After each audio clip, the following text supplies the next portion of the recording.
Энэ жил дотоод ажлын шилдэг зохион байгуулалттай намын байгууллагаар шалгарна гэдэг болвол энэ жилдээ бусад намынхаа хороодыг манлайлан түүрчээлэн явах ийм хүндтэй хариуцлагатай үүргийг хүлээж байгаагаараа онцлог гэдгийг сануулад би улсын их хурлын эрхэм гишүүн Нямдорч гишүүнийхтэй хамтаар дотоод ажлын шилдэг зохион байгуулалттай намын байгууллагаар 2 намын хороог нэрлэхээр гэж байна.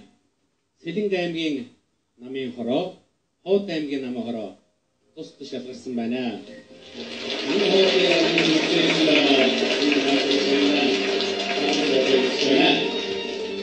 Баяр хүргэе 2014 оны дотоод ажлын шилдэг зохион байгуулалттай намын байгууллагаар Сэлэнг аймгийн Монгол Ардын намын хороо, Ховд аймгийн Монгол Ардын намын хороо тусад шалгарсан байна.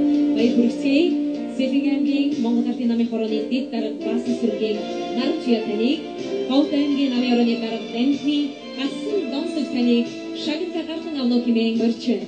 Баяр хүргэе.